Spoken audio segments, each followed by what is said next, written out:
మాజీ మంత్రి దగ్గుబాటి వెంకటేశ్వరరావు ప్రపంచతత్వం నాయకత్వంపై అధ్యయనం చేసి పుస్తకం రాశారని ఏపీ సీఎం చంద్రబాబు అన్నారు. దగ్గుబాటి వెంకటేశ్వరరావు ప్రతి అంశాన్ని లోతుగా విశ్లేషిస్తారని, ఆయన పుస్తకం రాస్తారని ఎప్పుడూ అనుకోలేదని, వెంకటేశ్వరరావులో ఇంత డెప్త్ ఉందని తెలియదన్నారు. మాజీ మంత్రి దగ్గుబాటి వెంకటేశ్వరరావు రాసిన ప్రపంచ చరిత్ర పుస్తకావిష్కరణ కార్యక్రమం విశాఖలోని గీతం యూనివర్సిటీలో జరిగింది.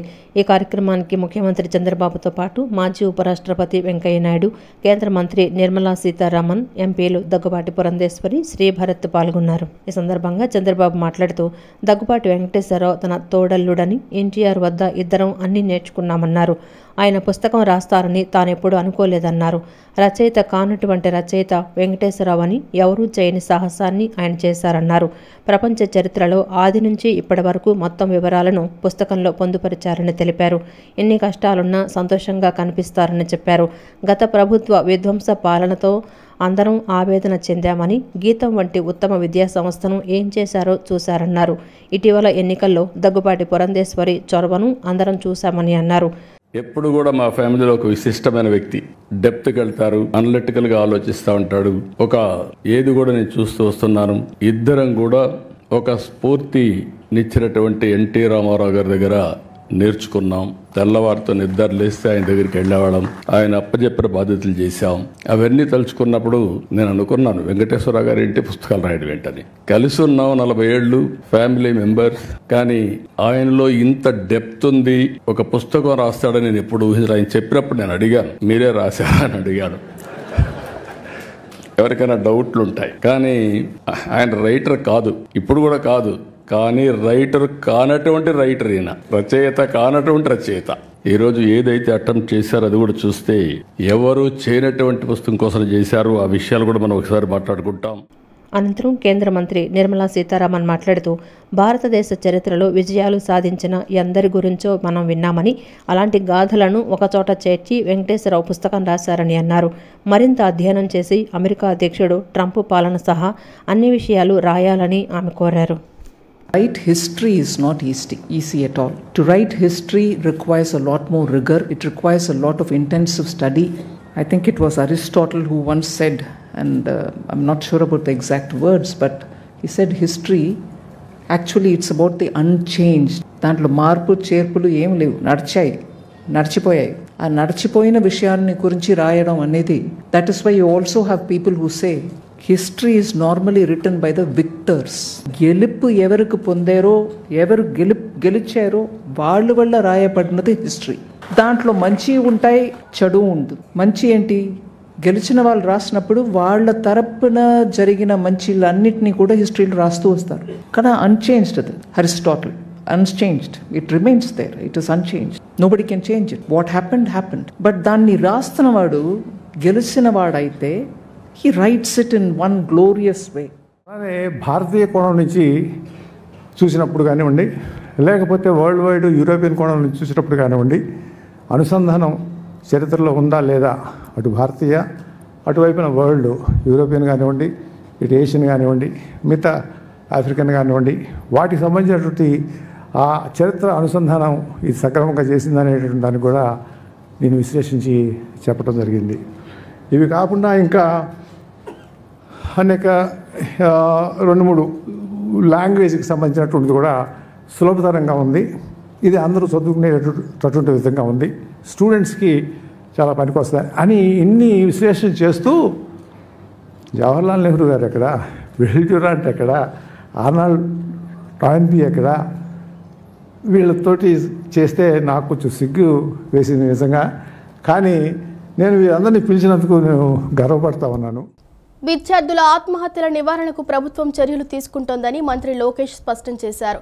ప్రభుత్వ విద్యాసంస్థల కంటే ప్రైవేట్ విద్యాసంస్థలు బాగుంటాయన్నది వాస్తవం కాదన్నారు. కళాశాల విద్యార్థుల ఆత్మహత్యలపై శాసనమండలిలో వైసీపీ ఎమ్మెల్సీలు ప్రశ్నించారు. వారి ప్రశ్నలకు మంత్రి నారా లోకేష్ సమాధానమిచ్చారు. విద్యా సంస్థల్లో పిల్లలు ఆత్మహత్యలు చేసుకోవటం బాధాకరమని అన్నారు. పలు సమస్యలతో పిల్లలు ఆత్మహత్యలు చేసుకుంటున్నారని చెప్పారు. ర్యాగింగు, ఒత్తిడి, ఫీజు చెల్లింపు వల్ల ఎక్కువగా పిల్లలు ఆత్మహత్యలకు కారణాలవుతున్నాయన్నారు. పాఠశాల విద్యలోనూ మానసికంగా వేధిస్తున్నారనే అంశాలు వెలుగులోకి వస్తున్నాయని చెప్పారు. ఆత్మహత్యల నివారణకు ప్రభుత్వం చర్యలు తీసుకుంటోందని మంత్రి నారా లోకేష్ తెలిపారు. స్కూళ్లలో ప్రత్యేకంగా కౌన్సిలింగ్ చేసేందుకు చర్యలు తీసుకున్నామని మంత్రి నారా లోకేష్ అన్నారు.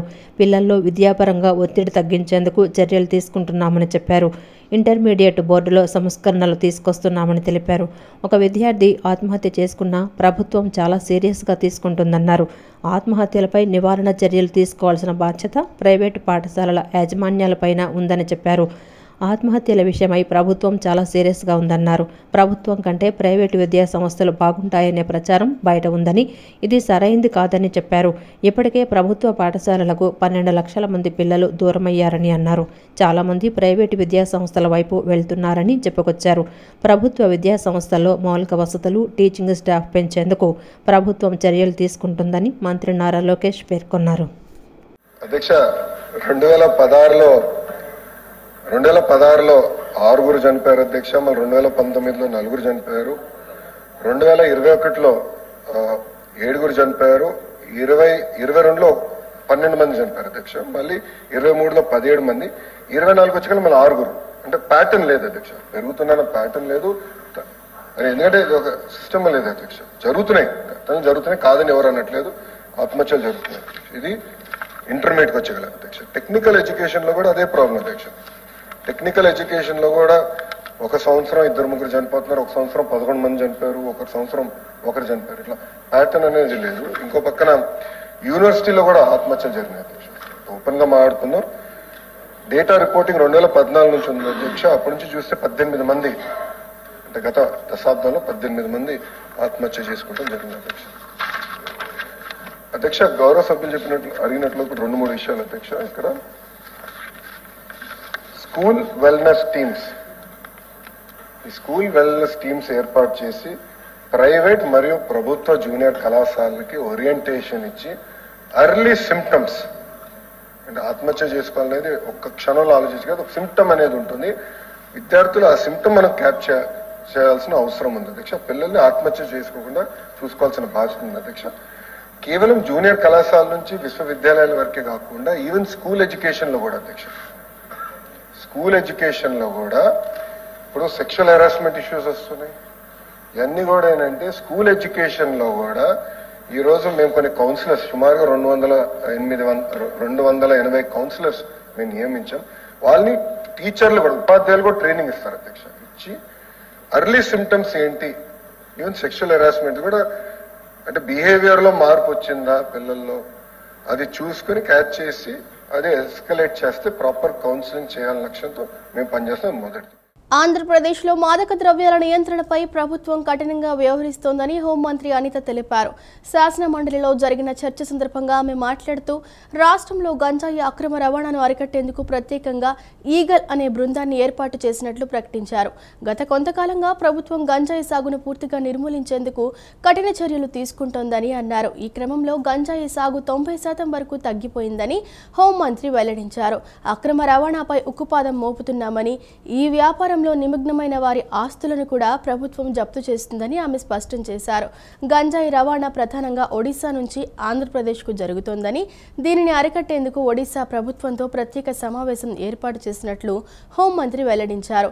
మాదక ద్రవ్యాల అక్రమ రవాణా పూర్తిగా నియంత్రించే వరకు ప్రభుత్వం తన కఠిన చర్యలను కొనసాగిస్తుందని, ఈ విషయంలో రాజీకి ఆస్కారం లేదని స్పష్టం చేశారు.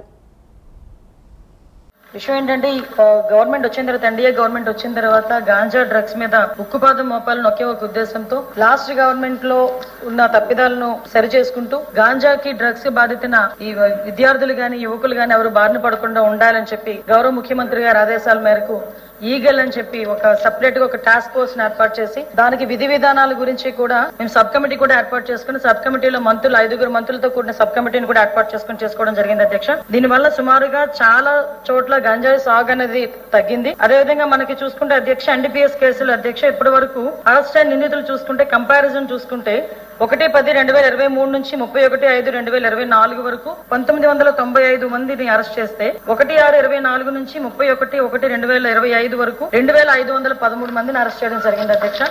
ఓవరాల్ గా డ్రోన్ కార్పొరేషన్ ద్వారా ఒక డ్రోన్ కల్చర్ ని తీసుకొచ్చి కల్టివేషన్ కూడా మాక్సిమం కల్టివేషన్ ని కూడా ఎక్కడ కూడా జరగకుండా చూసుకునే బాధ్యత కూడా తీసుకున్నాం అధ్యక్ష. కల్టివేషన్ స్థాయి కూడా చాలా చాలా తగ్గింది అధ్యక్ష. అదేవిధంగా అధ్యక్ష బి ప్రశ్న ఉత్పన్నం కాదు అధ్యక్ష, సి ప్రశ్నకి లేదండి అందుబాటులో ఉన్న రికార్డుల ప్రకారం కొన్ని కేసులు నమోదు చేయడం అయింది.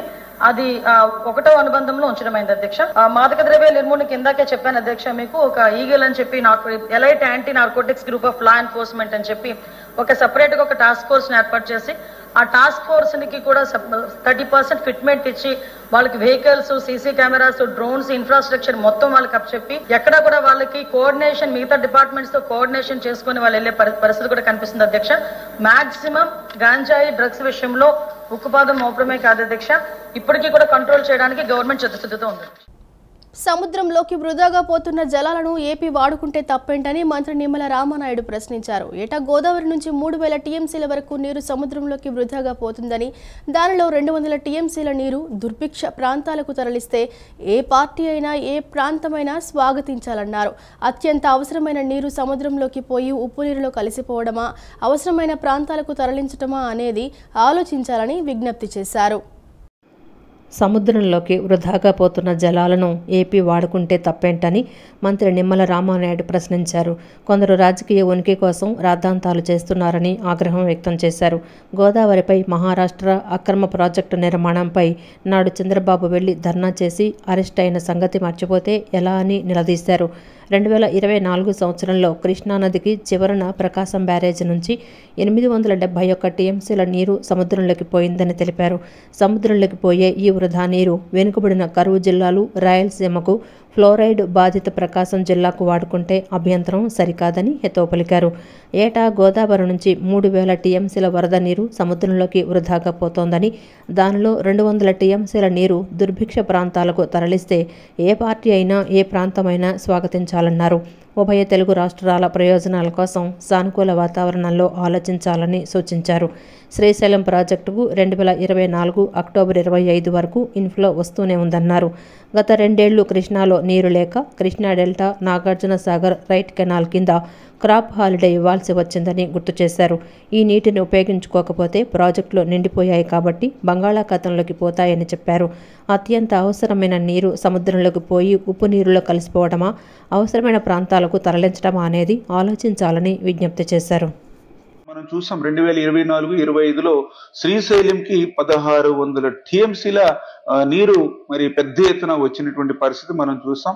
ఏదైతే ఆ యొక్క కృష్ణా నదికి దిగువన ఆకరణ ఉన్నటువంటి ప్రకాశం బ్యారేజ్ ఏదైతే ఉందో ఆ ప్రకాశం బ్యారేజ్ నుంచి 871 టీఎంసీలు, అక్షరాల 871 టీఎంసీలు వృధాగా సముద్రంలోకి, బంగాళాఖాతంలోకి, ఉప్పు నీరులోకి కలిసిపోయినటువంటి పరిస్థితి.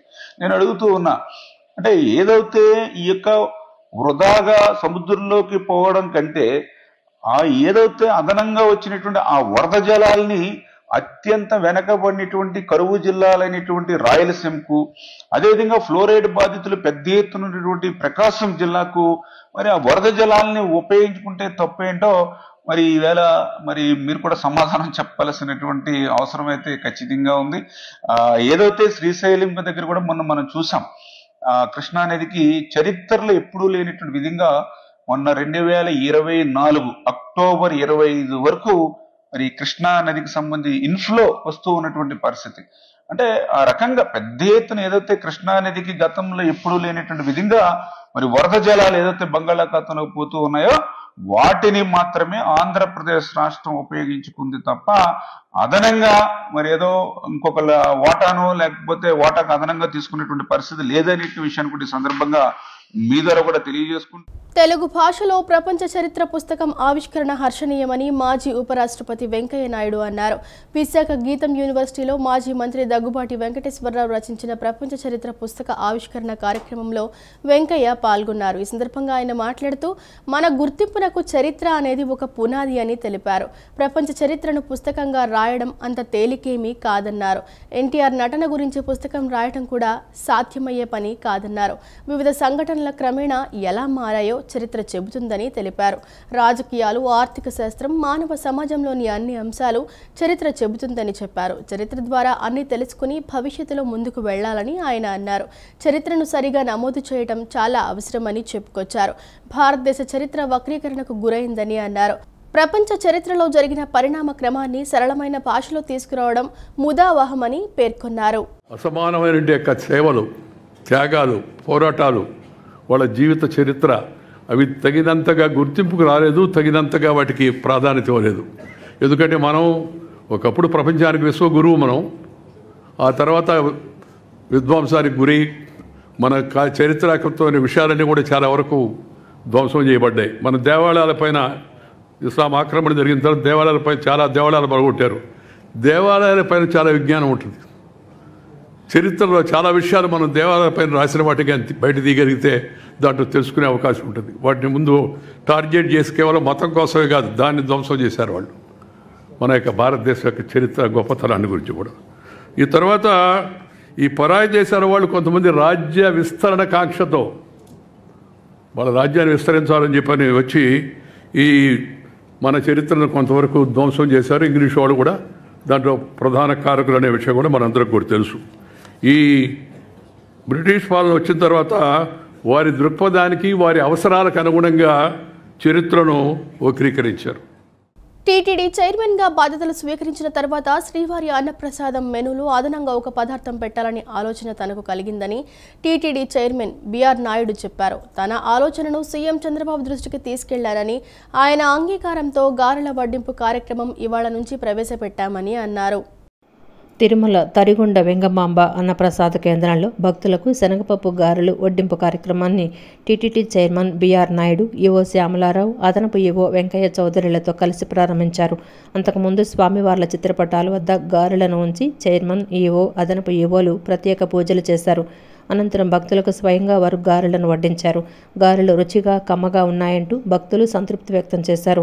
టీటీడీ చైర్మన్గా బాధ్యతలు స్వీకరించిన తర్వాత అన్నప్రసాదం మెనూలో అదనంగా ఒక పదార్థం పెట్టాలన్న ఆలోచన తనకు కలిగిందని చెప్పారు. తన ఆలోచనను సీఎం చంద్రబాబు దృష్టికి తీసుకెళ్లానని, ఆయన అంగీకారంతో గారెల వడ్డింపు కార్యక్రమం ఇవాళ నుంచి ప్రవేశపెట్టామన్నారు. నాణ్యమైన దినుసులతో భక్తులకు రుచికరమైన అన్నప్రసాదాలను తమ అధికారులు వడ్డిస్తున్నారన్నారు. ఉదయం 10:30 గంటల నుంచి సాయంత్రం 4 గంటల వరకు ప్రతిరోజు 35,000 గారెలను భక్తులకు వడ్డిస్తామన్నారు. భవిష్యత్తులో ఈ సంఖ్యను మరింతగా పెంచి భక్తులకు రుచికరమైన భోజనం అందిస్తామన్నారు. ఈ అన్నప్రసాదం సెంటర్కి వచ్చి భోజనం చేయడం జరిగింది. ఆ సందర్భంగా అందరి ఆమోదయోగ్యంతో ఈరోజు మసాలా వడ ఇంట్రడ్యూస్ చేయాలని అనుకున్నాం.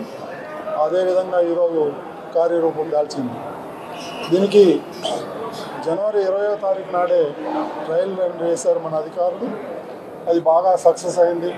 చాలా రుచికరంగా ఉందని చెప్పేసి ఫీడ్బ్యాక్ వచ్చింది. దానికి అనుగుణంగానే కొంత సమయం పట్టింది. ఎందుకంటే అన్ని ఏర్పాట్లు చేసుకోవాలి. వంట కావాల్సిన ముడిసరుకులు అయితేనే ఉంది, దానికి కావాల్సిన సిబ్బంది అయితేనే ఉంది, అవన్నీ సమకూర్చుకోవటం. ఈ రోజు నుంచి 35,000 మందికి వడలు సప్లై చేయాలని అనుకుంటున్నారు. ఇక దీన్ని ఇంకా పెంచి అందరికీ అందుబాటులో తెచ్చేదానికి మన అధికారులు కృషి చేస్తున్నారు. ప్రతి ఒక్కరికి ఈ కార్యక్రమంలో భాగస్తులందరికీ కూడా పేరు పేరున ధన్యవాదాలు తెలుపుకుంటున్నాను. ఇది మంచి పరిణామం. భక్తులందరూ చాలా సంతృప్తి వ్యక్తం చేశారు. ఇదే విధంగా కొనసాగుతుందని చెప్పి నేను ఆశిస్తున్నాను. ఓం నమో Venkateswara. One nation one election భారతదేశం అభివృద్ధి చెందడానికి ఎంతగానో ఉపయోగపడుతుందని కేంద్ర మాజీ మంత్రి మురళీధరన్ చెప్పారు. ఎమ్మెల్సీ ఎన్నికల కారణంగా ఆంధ్రప్రదేశ్లో ఎన్నికల కోడ్ అమలులో ఉందని, దానివల్ల ఎలాంటి పథకాలు అమలు చేయటం కుదరని పరిస్థితులు నెలకొన్నాయని అన్నారు. ప్రతి రాష్ట్రంలో ఇలా ఎన్నికల వల్ల కోడ్ అమల్లోకి రావటం వల్ల అభివృద్ధి వెనుకకి వెళ్లిపోవటం జరుగుతుందని అన్నారు. విజయవాడలోని మేరీ స్టెల్లా కళాశాల ఆడిటోరియంలో వన్ నేషన్ వన్ ఎలక్షన్ అంశంపై సదస్సు నిర్వహించారు. సదస్సులో కేంద్ర మాజీ మంత్రి మురళీధరన్ ముఖ్య అతిథిగా విచ్చేసి ప్రసంగించారు. ఈ సందర్భంగా ఆయన మాట్లాడుతూ ఎమ్మెల్సీ ఎన్నికల కారణంగా ఆంధ్రప్రదేశ్లో ఎన్నికల కోడ్ అమలులో ఉందని, దానివల్ల ఎలాంటి పథకాలు అమలు చేయడం కుదరదని పరిస్థితులు నెలకొన్నాయన్నారు. ప్రతి రాష్ట్రంలో ఇలా ఎన్నికల వల్ల కోడ్ అమల్లోకి రావడం వల్ల అభివృద్ధి వెనుకకు వెళ్లిపోవటం జరుగుతుందన్నారు. చాలా రాష్ట్రాలు ఏదో ఒక సంవత్సరంలో ఎన్నికలు రావటం రాష్ట్ర అభివృద్ధికి అనేక ఇబ్బందులు ఎదుర్కోవాల్సి వస్తోందన్నారు.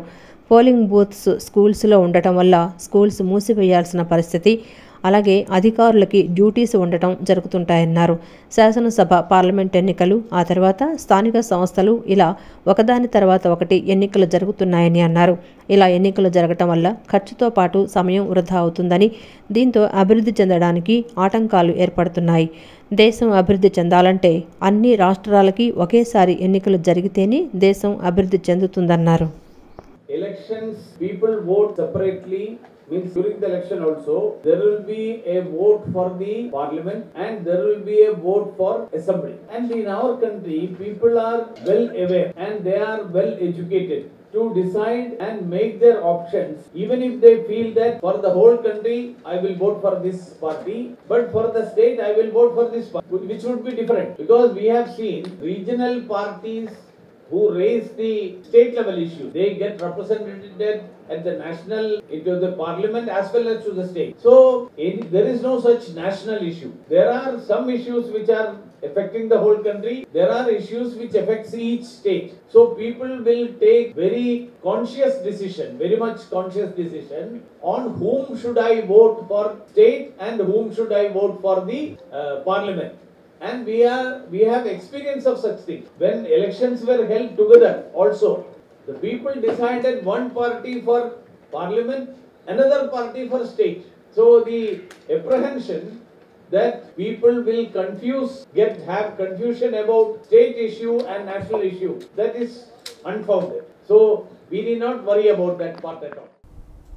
రాష్ట్రంలో ఆశా వర్కర్లకి నానాటికి పనిభారం పెంచేసి అనేక ఇబ్బందులకు గురి చేస్తున్నారని ఏపీ ఆశా వర్కర్ల యూనియన్ నాయకులు లారెన్స్ కుమారి ఆవేదన వ్యక్తం చేశారు. 26,000 కనీస వేతనం, రిటైర్మెంట్ బెనిఫిట్స్, 10 లక్షల గ్రూప్ ఇన్సూరెన్స్ కల్పించాలని, పనిభారాన్ని తగ్గించాలని ప్రభుత్వాన్ని డిమాండ్ చేశారు. నగరంలోని గాంధీనగర్ ధర్నా చౌక్ వద్ద తమకిచ్చిన హామీలు నెరవేర్చాలంటూ ఆశా వర్కర్లు ఇవాళ చెలో విజయవాడ చేపట్టారు.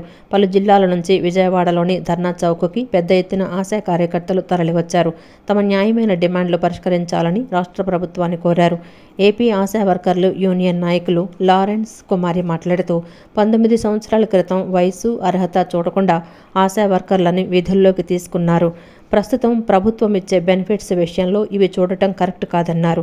రాష్ట్రంలో ఆశా వర్కర్లకి నానాటికి పనిభారం పెంచేసి అనేక ఇబ్బందులకు గురిచేస్తున్నారని ఆవేదన వ్యక్తం చేశారు.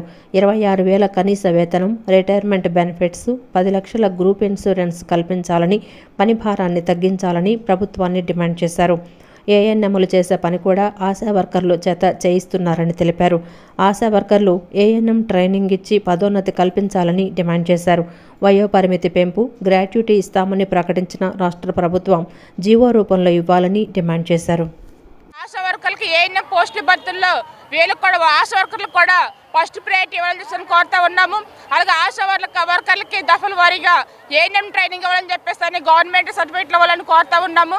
అలాగే ఈ రోజున ఆశా వర్కర్ల సమస్యలు పరిష్కరించాలని చెప్పేసి రాష్ట్ర వ్యాప్తంగా చల్ల విజయవాడ ధర్నా చేపట్టడం జరిగింది. ఇప్పటికైనా సరే ఇప్పుడున్నటువంటి గవర్నమెంట్ ఆశా వర్కర్లకి గ్రాడ్యుయేట్ ఇస్తామని చెప్పేసి అలాగే వాయు పరిమితి 62 సంవత్సరాలకు ఇస్తామని చెప్పేసి ప్రకటన చేస్తుంది. వీటిలన్నింటినీ కూడా జీవో రూపంలో ఇవ్వాలని చెప్పేసి కోరుతా ఉన్నాము. ఈ సమస్యలు పరిష్కారం కాకపోతే రాబోయే రోజులు ఆశా వర్కర్స్ అందరూ కూడా విధులు బహిష్కరించి సమ్మెకు దిగుతామని చెప్పేసి ఈ సందర్భంగా తెలియజేస్తూ ఉన్నాం. కార్డుల పేరుతోటి 1000 రూపాయలు ఖర్చు చేయించే పని చేస్తూ ఉన్నారు.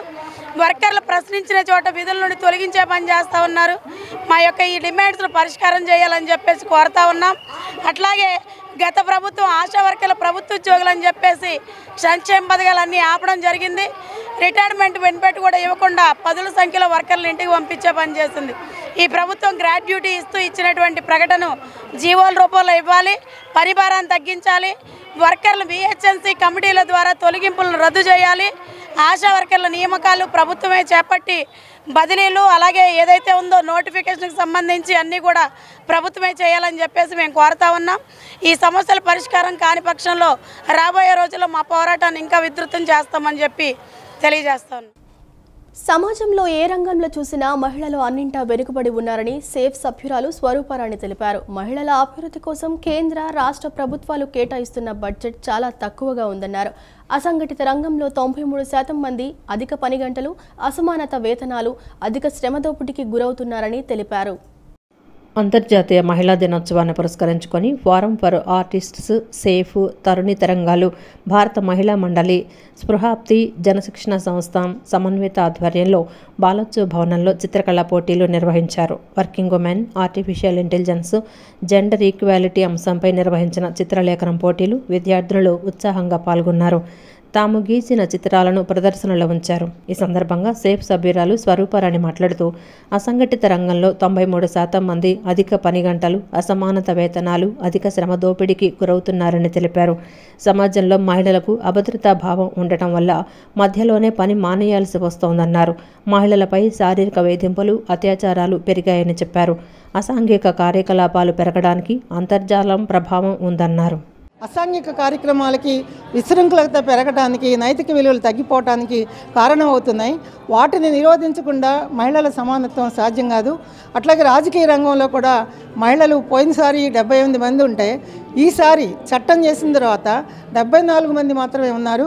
అందుకని ఏ రంగంలో చూసినా, ఆర్థిక, రాజకీయ ఏ రంగాల్లో చూసినా మహిళల ఈక్వాలిటీ సాధించాలంటే ప్రభుత్వం సత్వర చర్యలు తీసుకోకుండా ఇది సాధ్యం కాదని చెప్పి ప్రభుత్వం ఐక్యరాజ్య సమితి కాల్ని మొత్తం ఇంప్లిమెంటేషన్కి పూనుకోవాలని చెప్పేసి మేము అన్ని సంఘాలు అభిప్రాయపడతా ఉన్నాం. ఈ రోజున ఆ రకమైన చర్యలు వేగవంతం చేయాలని చెప్పి కోరుతున్నాం. అనంతరం సేఫ్ సంస్థ సభ్యురాలు ఉషారాజా మాట్లాడుతూ మహిళలు సైబర్ బుల్లీయింగ్ బారిన పడుతున్నారని అన్నారు. టెక్నాలజీ పెరగటం వల్ల వీటి బారిన ఎక్కువ పడుతున్నారని తెలిపారు. సమాజంలో మహిళలు ఎదుర్కొంటున్న సమస్యలపై విద్యార్థులు తమ చిత్రలేఖనం ద్వారా తెలియజేశారు. కొంచెం థాట్ పెడతారనే ఉద్దేశంతో ఈ చిత్రకళా ప్రదర్శనలో పిల్లలకి ఆర్టిఫిషియల్ ఇంటెలిజెన్స్ గురించి ఒక కాన్సెప్ట్ లేడీస్ ఫేస్ చేస్తున్నది అలా అని చెప్పి ఒక కాన్సెప్ట్ ఇచ్చారు. ఐడియా చాలా బాగుంది. దానికి తగ్గట్టుగానే స్టూడెంట్స్ బాగా పార్టిసిపేట్ చేశారు. వాళ్ళు పోస్టర్ ప్రజెంటేషన్ కూడా చేస్తున్నారు, లేడీస్ ఫేస్ చేస్తున్న ప్రాబ్లమ్స్ అవన్నీను. సో ఈ ఇంటర్నేషనల్ విమెన్స్ డే సందర్భంగా పిల్లల్లో ఆ అవగాహన పెంచాలన్న వాళ్ళ అభిప్రాయానికి పిల్లలు తోడ్పడుతున్నందుకు చాలా సంతోషంగా ఉంది. మదిలో కోరిన కోర్కెలు నెరవేరడంతో శివకేశవ స్వామివారికి ఆలయంలో తాను మొక్కుబడులు చెల్లించామని సినీ నటి సురేఖావాణి తెలిపారు. నా జీవిత ప్రయాణం సిటీ కేబుల్ ఛానల్ ద్వారా ప్రారంభం కావటం తనకెంతో ఆనందంగా ఉందన్నారు. విజయవాడ మధురానగర్ రైల్వే కాలనీలో శివకేశవ ఆలయంలో కొలువైన సాయిబాబా, అయ్యప్ప స్వామి, వెంకటేశ్వర స్వామి వార్లకు సినీ నటి సురేఖావాణి కిరీటాలు, నూతన వస్త్రాలు సమర్పించి మొక్కులు చెల్లించుకున్నారు. అంతకుముందు కుటుంబ సభ్యులతో కలిసి ఆలయానికి విచ్చేసిన సురేఖావాణి ప్రత్యేక పూజలు చేశారు. అనంతరం ఆలయ కమిటీ సభ్యులకు సురేఖావాణి కుటుంబ సభ్యులతో కలిసి కిరీటాలు, నూతన వస్త్రాలు అందజేశారు. అనంతరం సురేఖావాణి మాట్లాడుతూ మదిలో కోరిన కోరికలు నెరవేరడంతో శివకేశవ స్వామివారికి ఆలయంలో తాను మొక్కుబడులు చెల్లించానని సినీ నటి సురేఖావాణి తెలిపారు. నా జీవిత ప్రయాణం సిటీ కేబుల్ ఛానల్ ద్వారా ప్రారంభం కావటం తనకెంతో ఆనందంగా ఉందన్నారు. తాను విజయవాడ నగరంలో పుట్టి పెరిగినందుకు గర్వంగా ఉందన్నారు. ఓం సాయిరామ్, అందరికీ నమస్కారం. ముఖ్యంగా చాలా రోజుల తర్వాత సిటీ కేబుల్ మైక్ నా చేతిలో ఉన్నందుకు చాలా సంతోషంగా ఉంది. కొన్ని సంవత్సరాల తర్వాత నా కెరీర్ ఇక్కడి నుంచే స్టార్ట్ అయింది.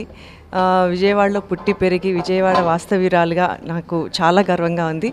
అండ్ ఈ రైల్వే కాలనీలో ఈ గుడికి ఫస్ట్ నన్ను అమ్మ వాళ్ళు తీసుకొచ్చారు. సో ఇక్కడికి వచ్చి మేము ఎప్పుడూ వచ్చిన ప్రతిసారి గుడికి వచ్చి ఏమైనా కావాలి అనుకుని మనస్ఫూర్తిగా కోరుకుంటే మా కోరికలను ఆ బాబా గారు తీర్చారు. సో అందుకు కృతజ్ఞతగా బాబా గారికి, అయ్యప్ప స్వామికి, అలాగే ఏడుకొండల వాడికి ఈ మొక్కును తీర్చుకుంటున్నాము. We are so happy. Om Sairam. మన సాయిబాబా వారికి కిరీటం, అదేవిధంగా అయ్యప్ప వారికి ఒక కిరీటం, వెంకటేశ్వర స్వామికి ఒక కిరీటం తయారు చేసి తీసుకొచ్చారు. వారికి, వారి కుటుంబ సభ్యులకి ఈశ్వరుడు ఆయురారోగ్య ఐశ్వర్యాలు కలగజేయాలని మా గుడి తరఫున ప్రార్థిస్తున్నాం. ఈ గుడి రైల్వే కార్మికులచే నడపబడేటువంటి గుడి. దీన్ని డాక్టర్ కేఎల్ రావు గారు శంకుస్థాపన చేసి ఆంజనేయ స్వామి గుడితో ప్రారంభించి ఈరోజు దినదినాభివృద్ధి చెంది అనేకమైనటువంటి ఉపాలయాలతో విరాజిల్లుతున్నది. గోశాల కూడా నిర్వహించడం జరుగుతున్నది. ఇదే కాకుండా కళ్యాణ మండపం కూడా త్వరలోనే తయారై వస్తున్నదని తెలియజేయడానికి చాలా సంతోషిస్తున్నాం. దేశంలో నేటికి పితృస్వామ్య కుల ఆధారిత పోకడలతో అక్రమ రవాణా బాధిత మహిళలు వ్యభిచార వృత్తిలో మగ్గుతున్న మహిళల హక్కులు కాలరాయబడుతున్నాయని మహిళా సంఘాల సభ్యులు ఆవేదన వ్యక్తం చేశారు. అంతర్జాతీయ మహిళా దినోత్సవం సందర్భంగా అక్రమ రవాణా బాధిత మహిళలకు సమానత్వం, తక్షణ న్యాయం, రక్షణ కల్పించాల్సిందిగా మహిళా సంఘాల సభ్యులు డిమాండ్ చేశారు. నగరంలోని గాంధీనగర్ ప్రెస్ క్లబ్ నందు రాష్ట్ర స్థాయి మానవ అక్రమ రవాణా, వ్యాపార, లైంగిక దోపిడీ బాధితుల సంఘం రాష్ట్ర అధ్యక్షురాలు అపూర్వ, ప్రగతిశీల మహిళా సంఘం రాష్ట్ర కార్యదర్శి పద్మ, విముక్తి రాష్ట్ర కోశాధికారి లక్ష్మి, ఆంధ్రప్రదేశ్ మహిళా సమైక్య రాష్ట్ర కార్యదర్శి దుర్గాంబలు కలిసి విలేకరుల సమావేశాన్ని నిర్వహించారు. అంతర్జాతీయ మహిళా దినోత్సవం వేళ సమానత్వం, సాధికారత అనే థీమ్తో సెక్స్ వర్కర్లు మరియు అక్రమ రవాణా బాధితుల సంఘమైన విముక్తి సెక్స్ వర్కర్ల హక్కులను పరిరక్షణ, న్యాయం, కమ్యూనిటీ ఆధారిత పునరావాసం, ఆరోగ్య సంరక్షణ, విద్యా, సామాజిక భద్రత అనే అంశాలపై తక్షణ చర్యలు తీసుకుని పరిష్కరించాలని కేంద్ర రాష్ట్ర ప్రభుత్వాలను డిమాండ్ చేస్తూ విముక్తి సభ్యులు తీర్మానం చేశారు. అనంతరం మహిళా సంఘాల ప్రతినిధులు అపూర్వ, లక్ష్మి, దుర్గాంబ ఇతరులు మీడియాతో మాట్లాడుతూ గత కొన్ని దశాబ్దాలుగా ప్రపంచవ్యాప్తంగా అంతర్జాతీయ మహిళా దినోత్సవాలు జరుపుకుంటున్న నేటికి పితృస్వామ్య కుల ఆధారిత పోకడలతో దేశంలో నేటికి అక్రమ రవాణా బాధిత మహిళలు, వ్యభిచార వృత్తిలో మగ్గుతున్న మహిళల హక్కులను కాలరాయబడుతున్నాయని ఆవేదన వ్యక్తం చేశారు. భారతదేశంలోని సెక్స్ వర్కర్లకు, అక్రమ రవాణా బాధిత మహిళలకు రాజ్యాంగపరమైన రక్షణలు ఉన్నప్పటికీ వ్యవస్థాగతంగా వివక్ష, హింస, సామాజికంగా చిన్నచూపును ఎదుర్కొంటున్నారని, బాధిత మహిళల పట్ల పోలీసులు వ్యవహరించే తీరు మారాలని కోరారు. వాళ్ళకేమైనా చిన్న చిన్న జాబులు ఏమైనా అంగన్వాడీ లాంటి వాళ్ళు ఆయాల పోస్టులు కానీ అలాంటివి చిన్న చిన్న వాటికి ఏమైనా వాళ్ళు సమర్థత కలిగిన వాళ్ళకి ఆ పోస్టులు ఇచ్చి, అలాగే వాళ్ళకి రేషన్ కార్డులు కూడా, ఎందుకంటే భర్త దగ్గర నుంచి వెళ్ళిపోయి ఇలా చిన్నపిల్లప్పుడు వెళ్ళిపోయిన తర్వాత రేషన్ కార్డులు కూడా లేకపోతే వాళ్ళకి కొన్ని వచ్చే పరిస్థితి లేదు. అందుకని వాళ్ళకి పర్సనల్గా రేషన్ కార్డులు, అలాగే వాళ్ళ పుట్టిపోయే పిల్లలు కూడా ఉంటున్నారు. పిల్లల పరిస్థితి కూడా బాగుండట్లేదు. పిల్లలు కూడా అదే కూపులోకి మళ్ళీ వెళ్ళిపోయే పరిస్థితి. వాళ్ళకు కూడా చదువుకునే ఇది కూడా వాళ్ళకి ఏర్పాటు చేయాలి. అలాగే కొన్ని రోగాలతో వాళ్ళు బాధపడుతున్నారు. మనం చూసాం, ఎయిడ్స్ లాంటి వ్యాధులు అప్పట్లో వస్తే దాని మీద గవర్నమెంట్ కొన్ని తీసుకుంది. అలాగే వీళ్ళకి ఇప్పుడు కూడా వాళ్ళకి సరైన పద్ధతిలో వాళ్ళకి వైద్య సౌకర్యాలు, వాళ్ళకి పోషణ, వాళ్ళకి బయటికి రాగానే వాళ్ళకి ఎంతో కొంత ఇంతకుముందు గతంలో 20,000 ఇచ్చేవాళ్ళని చెప్పి వీళ్ళు చెప్తున్నారు. అలాగే వాళ్ళకి రాగానే ఒక 20,000 ఇవ్వటం, అలాగే వాళ్ళకి కనీసం ఇల్లు ఉండడానికి ఇల్లు ఇవ్వటం, ఇలాంటివన్నీ కూడా గవర్నమెంట్ ముందుకు వచ్చి చేస్తే ఇలాంటివి జరగవు అని చెప్పి ఆంధ్రప్రదేశ్ మహిళా సమైక్యగా మేము కోరుతున్నాం. కాకుండా ఏం చెయ్యాలి అనేది పునరావాస కార్యక్రమం కానీ, ఇందాక దుర్గాంబ గారు చెప్పినట్టు వాళ్ళకి ఒక రేషన్ కార్డు, వారి పిల్లలకి చదువుకునే అవసరాలు, ఇలాంటివన్నీ కూడా చేయాలి.